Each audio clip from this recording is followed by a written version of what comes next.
ഒരു രാത്രി കിടന്നുറങ്ങുമ്പോൾ ഒരു കാരണവുമില്ലാതെ ഇസ്രായേൽ എന്ന യൂതരാഷ്ട്രം ഇറാനെ ആക്രമിച്ചു.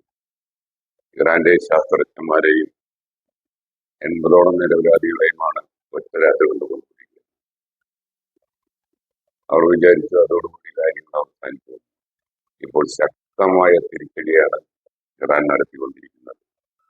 പക്ഷെ പുറത്തേക്ക് അവരെ വാർത്ത വിടില്ല. കാരണം അറബ് ജനലുകളെയോ മറ്റു നിഷ്പക്ഷ ജനങ്ങളെയോ അങ്ങോട്ട് കടത്തുകയില്ല. എന്തായാലും ഒരു 100 കാര്യങ്ങൾ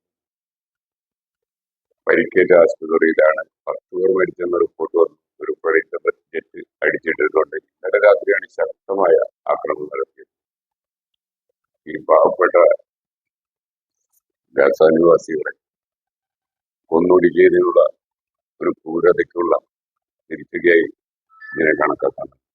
എന്തായാലും ഉപ്പുവെന്നാലും പ്രവർത്തിക്കാൻ ഇനിയും ശക്തമായ തിരിച്ചടി തന്നെ ഇസ്രായേലിന് കിട്ടാനുണ്ട്. റഷ്യ പ്രസിഡന്റ് വ്ളാഡിമിർ പുടിൻ ശക്തമായ ഭാഷയിൽ അമേരിക്കൻ പ്രസിഡന്റിനോട് പറഞ്ഞു ഇറാൻ ചെയ്തത് തെറ്റാണ്.